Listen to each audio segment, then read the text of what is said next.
1 our का, तो हमारे पास बहुत टाइम है। ओके चलो देखो अभी कर्ल मतलब क्या है, दैट इज रोटेशन। सो हम किसी एक पॉइंट में, सपोज वी आर सेइंग इस पॉइंट में, एट दिस पॉइंट इस वेक्टर का रोटेशन कितना हो रहा है।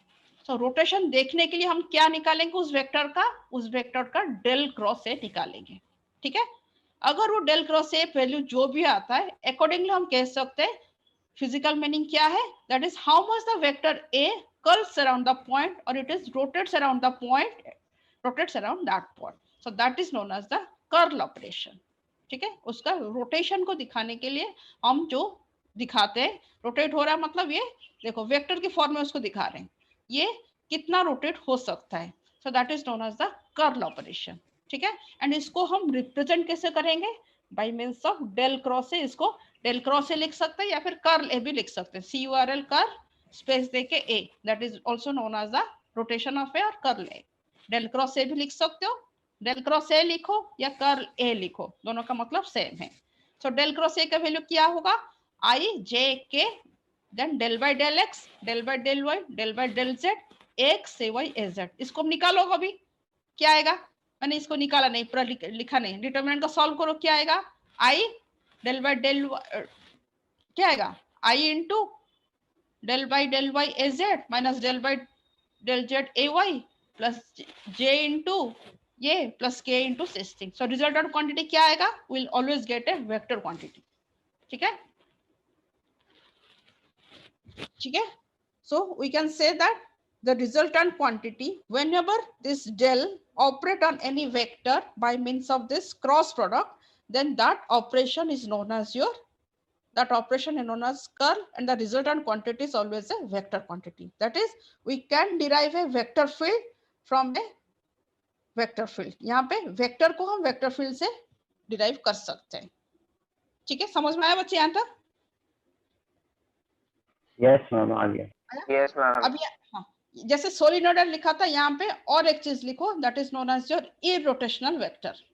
ठीक है, अगर आपको कोई वेक्टर दिया है, यहाँ पे आपको बोला गया डेल क्रॉस ए निकालो, आपने डिटरमिनेंट के फॉर्म में इसका निकाल दिया डेल क्रॉस ए।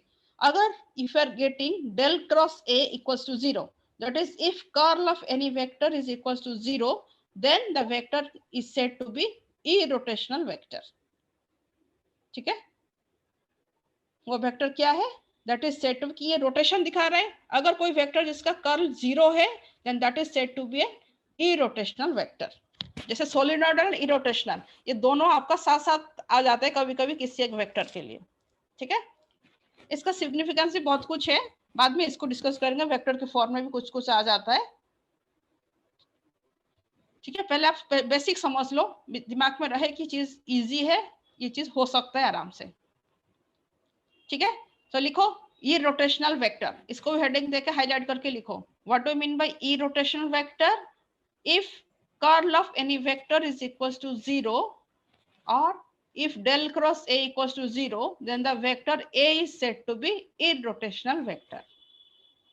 ठीक है, then the vector A is said to be irrotational vector. Okay, तो यहां तक सबको समझ में आया?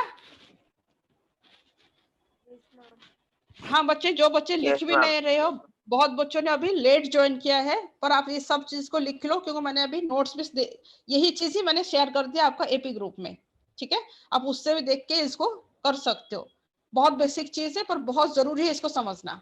अभी ये तीनों ऑपरेशन, डेल क्या है, डेल का form, and then what is gradient, divergence and curl, ये तीनों जो आ गया, एंड सबसे इंपॉर्टेंट है डाइवर्जेंस एंड कर्ल। ग्रेडियंट का तो ऐसे हमारी जो सिलेबस में बहुत कम यूज है, खाली 1-2 ऑपरेशन ही है, बहुत कम यूज है। बाकी इसका जो इसके बाद इसका जो 2 थ्योरम आएगा, ठीक है, bye using this divergence and curl, ये दोनों थ्योरम और यही इसका ये इलेक्ट्रोमैग्नेटिक थ्योरी का अल्फाबेट ही यही चीज है, जो मैंने आप कल भी बताया था, इसका न्यू अल्फाबेट, ये दोनों थ्योरम इसके बाद आएगा। ओनली स्टेटमेंट उसका चाहिए, वी नीड ओनली स्टेटमेंट, उसका प्रूफ नहीं है कहीं पे। ठीक है, 2 थ्योरम उसको याद कर लेना, एंड उसी को हम आगे यूज करते करते चलेंगे। So let us move to the theorem of this, हाँ बच्चे, जब नोट्स देखोगे ना, ये पेज ना थोड़ा ऊपर नीचे हो गया फोटो में, ठीक है, ग्रेडियंट आ गया, डाइवर्जेंस का सेकंड पेज कर्ल के बाद है, ठीक है, तो उसी ऑर्डर में पढ़ लेना, कंफ्यूज नहीं होना, डाइवर्जेंस के बाद ही कर्ल स्टार्ट होगा, बीच में आ गया था, ये है। ओके, ये कुछ कुछ ऑपरेशन है, दैट इज दिस। हाँ बच्चे, टाइम बहुत कम है, फिर से रिजन कर लेना। Second derivative of del, that is del का डिफरेंट डिफरेंट ऑपरेशन है। जब डेल फिर से ऑपरेट होता है, डेल डॉट टी डाइवर्जेंस निकाला, फिर हमने इसका ग्रेडियंट निकाल दिया, del T, T is an scalar, del T मतलब this is gradient of this T, then उसका भी divergence of gradient of this T, so this is del dot T. सो इसको हम क्या लिखते हैं, अगर इसको आप देखोगे del dot of del T, then इसको हम क्या लिख सकते हैं, डेल को लिख लिया यहाँ पे, डेल डॉट टी को भी लिख लिया, डॉट प्रोडक्ट लिया, देन यहाँ पे क्या आ जाएगा, वेक्टर तो हट गए, अभी जो क्वांटिटी बचेगा that is del square by del x square, del square by del y square, del square by del z square, and इसको कहा जाता है del square, and del square का एक नाम है, इसको कहा जाता है लाप्लासियन, ठीक है। ये भी इलेक्ट्रोमैग्नेटिक थ्योरी में इंपॉर्टेंट है, पर हमारी बहुत काम है नहीं इसमें, बहुत ज्यादा इसकी जरूरत नहीं है, खाली यूज करेंगे लाप्लासियन के बारे में, और बहुत कुछ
हाँ बच्चे, मुझे अटेंडेंस सेंड कर देना।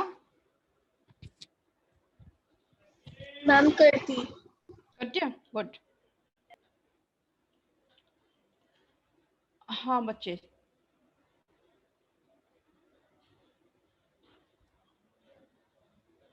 चलो लेट अस सी अगेन, अभी कुछ बचाया नहीं, okay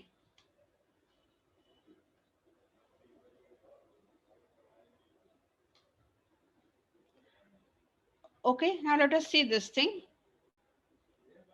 So what is this, हम यहाँ पे इस चीज को लिख लो बच्चे, ये तो इस कुछ कुछ ऑपरेशन अभी समझना हमें जरूरी है, जैसे ये वाला तो हमारे बहुत काम आएगा, सेकंड वाला ही हम बहुत ज्यादा यूज करते हैं, ठीक है, that is curl A, that is del cross A equals to del of del dot A minus del square A. ठीक है, del of del dot A मतलब this is gradient, del dot A मतलब क्या है, divergence of A, del A मतलब del बाहर आ गया मतलब that is gradient of divergence of A minus del square A. Del square तो ऊपर हमने डिफाइन कर लिया है। ठीक है, इसको भी ये 2-3 ऑपरेशन याद कर लो। एंड ये भी एक है that is del cross t equals to 0, that is curl of gradient of any vector is always equals to 0. ठीक है, curl of gradient of any vector is always equals to 0। अभी हमने पढ़ा था कर्ल ऑफ एनी वेक्टर 0 होता है, then उसको क्या कहते हैं, इरोटेशनल वेक्टर।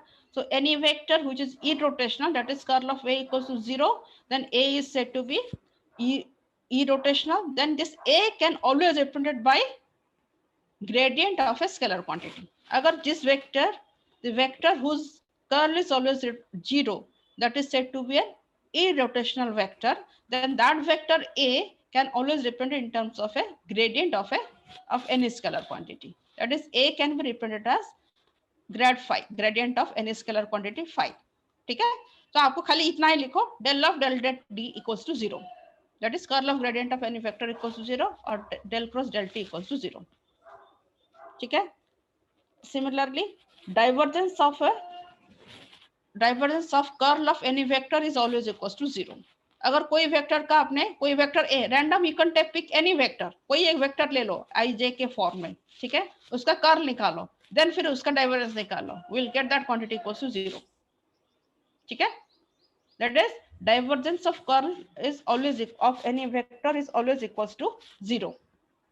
ओके, एंड अगर हम ग्रेडियंट ऑफ डाइवर्जेंस ए लिखते हैं देन उसको हम क्या लिख सकते हैं, डेल ऑफ डेल डॉट। ये तो सिंपल ऑपरेशन ही दिखाया गया, पर ये जो है इसमें जो सेकंड, थर्ड, फोर्थ ये ज्यादा इंपॉर्टेंट है, इसको हम यूज करेंगे जब वेव इक्वेशन निकालेंगे, electromagnetic wave propagating in different medium, then इसका एवरी स्टेप में यूज करना पड़ेगा। ठीक है, हाँ बच्चे, ये ऑपरेशन लिख लिया, चले आगे। Yes, ma'am. हाँ ठीक है, ओके, लेट अस गो फास्ट। अभी हम क्या देखेंगे, अभी हमारे पास है 2 थ्योरम, ये थ्योरम ही सबसे इंपॉर्टेंट है, that is Gauss divergence theorem and what is your Stokes theorem. सबसे पहले लिखते हैं गॉस डाइवर्जेंस थ्योरम। सो यहाँ पे हम क्या कहते हैं, ये क्या कहता है, दैट इज हम यहाँ पे देखो, हमने पहले पढ़ा डाइवर्जेंस, डाइवर्जेंस ऑफ किस चीज का, कोई भी वेक्टर का डाइवर्जेंस हम कहाँ पे स्टडी करेंगे, इन ए सर्टेन वॉल्यूम, क्योंकि किसी वॉल्यूम के अंदर इट इज फ्लोइंग समथिंग। ठीक है, it is flowing inside any volume. So जिस वॉल्यूम के अंदर जाता है, देन हम इस डाइवर्जेंस को जब निकालेंगे, एक छोटा सा वॉल्यूम एलिमेंट डीवी में देखेंगे इस वेक्टर का डाइवर्जेंस कितना हो रहा है within a certain volume element dv. अगर उसको हम निकालेंगे over the whole volume, suppose we calculate the divergence of any vector over the whole volume, then हम उसको represent कर सकते हैं by means of this volume integral। ठीक है, volume integral of this divergence of any vector A is equals to the surface integral of that vector। Okay, यहाँ पे एक देखो dv है, यहाँ पे हमने इसको ds के फॉर्म में, दैट इज वॉल्यूम को हमने वॉल्यूम इंटीग्रल को कन्वर्ट कर दिया सरफेस इंटीग्रल में by using this del operation. ठीक है, तो क्या है इसका स्टेटमेंट देखो, the volume integral of the divergence of any vector taken over any volume v bounded by a close surface s is equal to the surface integral of a taken over the surface s। को समझ में आया statement, समझ में आया? Suppose हम कोई एक सपोज एक स्फीयर लेते हैं या फिर एक क्यूब लेते हैं, उसका वॉल्यूम कितना है हमें पता है, सो डीवी हम कितना होगा, that is the volume of the cube, जितना हमने क्यूब लिया उसका वॉल्यूम कितना है उतना उसका वॉल्यूम। पर what is the surface area of the cube, मतलब जो हम बताएंगे सरफेस, वो वॉल्यूम जितना सरफेस एनक्लोज कर रहा है, that is the surface area enclose by this particular volume, उन्हीं के अंदर ही ये कन्वर्जन हम दिखा सकते हैं। ठीक है, that is the volume integral of the divergence of a vector taken over any volume v। किसका निकाला हमने, divergence of a vector a taken over any volume v over any volume v हमने ले लिया, देन उसी से हमने दिखाया that is that volume is converted into surface. कौन सा सरफेस होगा? वो वॉल्यूम जितना सरफेस एनक्लोज करेगा, उसमें ही उस वेक्टर का हम a डॉट ds निकाल सकते हैं। डाइवर्जेंस किस में निकालेंगे? वो उतना सरफेस जितना वॉल्यूम एनक्लोज कर रहा है उसी में उसका डाइवर्जेंस हम इसको दिखा सकते हैं। ठीक है, so volume integral of divergence of any vector is equals to surface integral of that vector. So दोनों का वैल्यू सेम है, इक्वल है। तो ये जो मैथमेटिकल स्टेटमेंट है this is very very important. ये स्टेटमेंट तो आपको समझ में आ जाएगा, ये मैथमेटिकल याद रखोगे तो स्टेटमेंट अपने आप उस बेसिस पे लिख सकते हो, पर हमें यूज करना पड़ेगा इसको बहुत बार, एनी टाइम इसको कन्वर्ट करके हम गॉस लॉ को फिर से लिखेंगे, सब चीज को लिखेंगे। ठीक है, आया बच्चे समझ में? समझ गए मैम।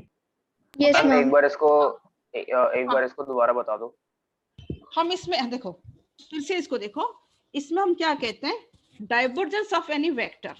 कोई भी वेक्टर का अगर हम डाइवर्जेंस निकालेंगे, उसको कहाँ पे निकालेंगे? It is divergence of any vector, it is something flowing, जो फ्लो कर रहा है, देन हम उसको किसी वॉल्यूम के अंदर दिखाएंगे। कोई पाइप के अंदर फ्लो कर रहा है, कहीं पे भी फ्लो कर रहा है, मतलब एक वॉल्यूम हम बताते हैं। ठीक है, एक सिलेंडर के अंदर फ्लो कर रहा है, या फिर एक स्फीयर के अंदर, या फिर कोई क्यूब के अंदर, एक डेफिनेट वॉल्यूम हमने दिखाया। ठीक है, so divergence of A taken over any volume. So जब हम डाइवर्जेंस div लिखते हैं, देन उस वॉल्यूम को आपने पता है, वॉल्यूम को हमने छोटे छोटे पार्ट में डिवाइड कर दिया। dv is one small elementary volume. So divergence से dv क्या है? div a dv मतलब, या del डॉट a dv मतलब, that is divergence of that vector when you are considering over a small volume element. okay, अगर हम पूरा whole volume में उसको देखेंगे देन कितना हो जाएगा? इंटीग्रेशन dv होता है नहीं होता? बोलो हाँ बच्चे बोलो, होता है। सो हम जब volume integral of the divergence of that vector A, divergence से dv लिखते हैं, देन उसको हम ये थ्योरम यूज करके क्या कह सकते हैं? Divergence of volume integral of any vector A can be represented by surface integral of that vector. तो ये सरफेस कौन सा आएगा? वॉल्यूम क्या है? वही वॉल्यूम जितना सरफेस एनक्लोज कर रहा है। जैसे सपोज हम किसी सिलेंडर के अंदर उसका फ्लो देख रहे हैं, ठीक है, सो वॉल्यूम किसका आएगा? सिलेंडर का। सरफेस जो आएगा a डॉट ds, वो वॉल्यूम जितना सरफेस एनक्लोज कर रहा है उतना सरफेस में उसका a डॉट ds अगर निकालेंगे देन दोनों का वैल्यू सेम रहता है। ठीक है, सो क्या है? फिर से स्टेटमेंट पढ़ो, volume integral of the divergence of the vector a taken over any volume v bounded by a close surface s। So it is a closed surface। ये जो volume v, volume v bounded bye close surface s, मतलब v and s दोनों related है, एक ही volume जितना surface enclose कर रहा है उसी में उसका डाइवर्जेंस देख सकते हैं। सो दैट वी कैन से वही वेक्टर उस a डॉट ds उस वेक्टर का कितना है? सरफेस एलिमेंट के फॉर्म में खाली वेक्टर को का वैल्यू निकालेंगे ऑन द सरफेस, देन उसको इंटीग्रेट करेंगे, दैट शुड बी इक्वल्स उतना सरफेस जितना वॉल्यूम एनक्लोज कर रहा है वहां पे उसका डाइवर्जेंस को हम देख सकते हैं। ठीक है, सो इसी स्टेटमेंट को, मैथमेटिकल स्टेटमेंट को आपको याद रखना है, this is very very important. Okay, चले आगे। देन ये एक है आपका स्टोक्स थ्योरम। आगे चले बच्चे? यस यस ओके, चलो इसको ना आज नोट्स से, फिर से आपने जो नोट्स बनाया, मैंने नोट्स भेजा, अगर बुक से कहीं से भी इसको वरना नोट से पढ़ लो, इसी से आपको थोड़ा बहुत पढ़ लो, आइडिया आ जाएगी। फिर से किसी को डाउट है तो कल में फिर एक बार आपको ये सारे चीज फिर से रिवाइज करा दूंगी। ठीक है, पढ़ के आओगे, रिवाइज करेंगे तो 10 मिनट में कम हो जाएगी। लिखो अभी स्टोक्स थ्योरम। स्टोक्स थ्योरम क्या है? यहाँ पे अभी ऊपर में गॉस डाइवर्जेंस थ्योरम में क्या आया? वॉल्यूम को सरफेस में कन्वर्ट कर दिया। अभी क्या करेंगे? सरफेस इंटीग्रल को लाइन इंटीग्रल में कन्वर्ट करेंगे, या फिर लाइन को सरफेस करेंगे। तो इसको हम पहले कैसे स्टडी कर सकते हैं अभी बताओ। सपोज कोई वेक्टर का वैल्यू ऑन ए लाइन, मैंने एक थ्रेड ले लिया, थ्रेड फॉर्म में कोई एक लाइन एलिमेंट ले लिया, उसमें we are calculating value of that vector. कोई भी वेक्टर का अलोंग ए लाइन एलिमेंट में वैल्यू निकालेंगे तो हम क्या करते हैं? इनफिनिट स्मॉल लेंथ एलिमेंट उसको डिवाइड करते हैं ना, a डॉट dl, देन उस वेक्टर का वैल्यू ओवर द लाइन निकालेंगे। तो क्या आएगा? एक dl में dl कर उसको छोटे छोटे इंटरवल में काट दिया, देन उसमें उसका होल वॉल्यूम होल लेंथ में निकालेंगे वेक्टर का वैल्यू, तो कितना आएगा? a dot dl, that is the value of the vector, line integral of the value of the vector a along the line कितना होगा? that equals to a dot dl। इतना तो समझ में आया, RHS समझ में आया बच्चे? A डॉट dl क्या है? जैसे आप निकालते थे इलेक्ट्रिक फील्ड ओवर ए लाइन, इलेक्ट्रिक फील्ड ओवर ए लेंथ सरफेस, सारी चीज आपने निकाला है। तो ऐसे इसे को कोई भी वेक्टर का वैल्यू अलोंग ए लाइन, एक सीधा लाइन के ऊपर वेक्टर का वैल्यू निकालेंगे। सो उसको निकालने के लिए हमें क्या करना पड़ेगा, हमें इसको थोड़ा सा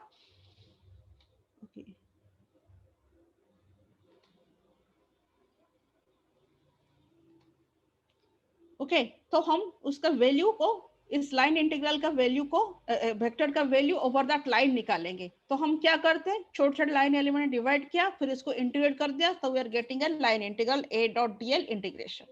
ठीक है, अभी सपोज मैंने एक थ्रेड को लाइन की फॉर्म में डाला था, अभी मैंने इस थ्रेड का दोनों एंड को ज्वाइन करके एक सर्कल की फॉर्म में सरफेस बना दिया। ठीक है, समझ में आ रहा है? उसी एंड को, थ्रेड का जो लेंथ हमने लिया था उसको मैंने दोनों तरफ से अगर ज्वाइन कर लिया, देन ये क्या होगा, एक सरफेस हो गया। ठीक है, ये क्लोज कर्व हो गया। क्लोज कर्व जितना सरफेस एनक्लोज कर रहा है, उस सरफेस के अंदर इसी वेक्टर का हम कर्व नोट कर सकते हैं। अभी हमने एक थ्रेड का दोनों एंड को ज्वाइन कर लिया, so it is becoming a surface. उस सरफेस को हमने छोटे छोटे infinite small surface element ds में डिवाइड कर लिया, देन उसी का सरफेस इंटीग्रल निकाल लेंगे। किसका आएगा surface integral, that equals to curl of the vector. ठीक है, so the surface integral of the curl of a vector A taken over any surface S। Okay, किसका हमने निकाला, surface integral of the curl of a vector field A taken over any surface S is equal to the line integral of the vector A around a closed curve forming the periphery of the surface।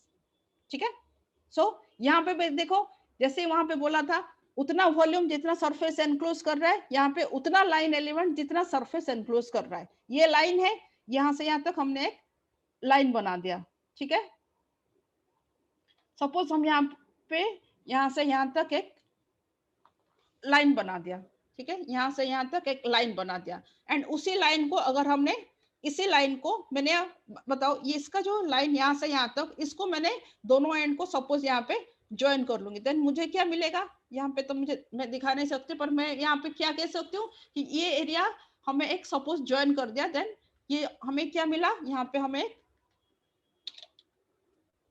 उतना area, suppose ये कैसे कोई surface enclose कर दिया। इसका अगर मैं इसी का यहाँ से यहाँ एंड को मैंने अभी यहाँ पे ज्वाइन कर दिया, देन हम मुझे यहाँ पे क्या है, एक क्लोज सरफेस मिल गया। एंड अगर वेक्टर A का वैल्यू, ठीक है, suppose I am saying the value of this vector over this, यहाँ से यहाँ तक उस वेक्टर का वैल्यू अगर मैं निकालूंगी, जितना होगा, कितना होगा इस वेक्टर A का value over this line, that equals to A dot dl over this close. अगर इसको हमने क्लोज पाथ बना दिया, देन यहाँ पे आएगा A dot dl of this integration, and that is equals to कितना होगा, उस that is equals to value of this curl of the vector. यहाँ पे भी सरफेस एलिमेंट है, यहाँ पे भी एक सरफेस है। इस सरफेस को हमने infinite small surface area element में डिवाइड कर लिया। तो यहाँ पे हम किसका वैल्यू देख सकते हैं, इस वेक्टर जो यहाँ पे लाइन में आ रहा है उसका रोटेशन हम इसी के अंदर देख सकते हैं। ठीक है, सो यहाँ पे हम क्या बताएंगे, that is del cross A ds equals to integration of A dot dl। Okay, so यहाँ पे क्या चीज आया, यहाँ पे ये चीज आया, दैट इज द, क्या दिखाया हमने, इस वेक्टर का value over this line element कितना है, A डॉट dl, एंड उसी वेक्टर का वैल्यू हम अगर सरफेस पर निकाले, we can say this is del cross A ds। ठीक है, this is known as your Stokes theorem. Okay बच्चे, ओके मैम, समझ में आया, कुछ को समझ में आया या पूरा आया, कितना आया यस बताओ, मैम, क्योंकि बहुत यस मैम, हाँ न्यू Yes, टॉपिक ma'am. है। ठीक है, ये बहुत न्यू टॉपिक है, पर बहुत बेसिक है, कुछ डिफिकल्ट नहीं है। तो थोड़ा सा आपको इसको ध्यान रखना पड़ेगा, डेल का तीनों ऑपरेशन प्लस ये दोनों स्टेटमेंट, अगर इतना अगर आ गया, देन ईएमटी बहुत इजी है और कुछ है नहीं, इसका अल्फाबेट यही है, देन आपको बहुत इजीली इस चीज को आप कर सकते हो। ओके, एंड अनदर थिंग मुझे आपसे पूछना है, आपका जो सैटरडे का एक्टिविटी है, एक्टिविटी में मुझे एक कोऑर्डिनेटर अपॉइंट करना है। एनीवन इज इंटरेस्टेड, या मैं अपने तरफ से बताऊं? एक्टिविटी कोऑर्डिनेटर में? Anyone is interested? बोलो, अरे बोलो। आपको खाली नाम कलेक्ट करना है, बाकी बच्चों से पीपीटी कलेक्ट करना है, मुझे देना है। बाकी मैं भी तो हूँ बच्चों से बात करने के लिए, मैं भी हूँ, आपका मैम भी है, मुक्ता मैम भी है, दोनों हम मिलके करेंगे। बोलो, anyone interested? Dhriti? Okay, Dhriti, okay, so Dhriti will be your class activity coordinator, ठीक है। हाँ बेटा धृति, आपको अभी का सैटरडे तो शायद नहीं होगा, उसका नेक्स्ट के लिए सबसे, आपको तो पता है ऑर्डर जो है बिजनेस न्यूज है, बाकी 2 प्रेजेंटेशन है, एक कंपनी का और एक टेक्नोलॉजी का, and another thing and biography and quiz. Okay, इतना आपको सबसे पहले नाम कलेक्ट कर लो एंड बच्चे माइंड में सेट करो कि कोई क्या बनाओगे, एंड नेम आप अपना नाम ना धृति को दे देना, ठीक है। अभी आप लोगों ने पहले ही बहुत सोचा था बच्चों ने, एंड बहुत सबको टाइम नहीं मिला था, अपॉर्चुनिटी नहीं मिल पाया था, तो अभी तो आपको मिलेगा, आप जब भी है आप एक्स्ट्रा चीज इसमें कुछ भी कर सकते हो, ठीक है। तो कब तक बच्चे नाम दे दोगे उसको?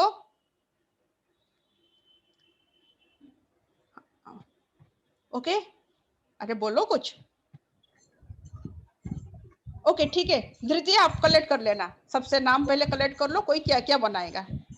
ओके, हाँ बनाओगे, देन सबसे आप नाम कलेक्ट कर लो एंड फिर मुझे नाम पहले दे दो, फिर कोई क्या क्या बनाएगा, अगर वो टेक्नोलॉजी कंपनी बायोग्राफी भी किसके ऊपर बनाएगा, ठीक है, तो उनका नाम पहले मुझे दे देना। Okay okay ma'am. ओके बच्चे, चलो अभी तो आपका टाइम हो गया नेक्स्ट क्लास का। All the best, take care, अपना एंड अपना बहुत फैमिली का, घर का, सबका ध्यान रखो, हेल्थ सबसे प्रायोरिटी है अभी, ठीक है। चलो बच्चे, I am ending the meeting now. Thank you ma'am. Thank you, ma'am. Okay.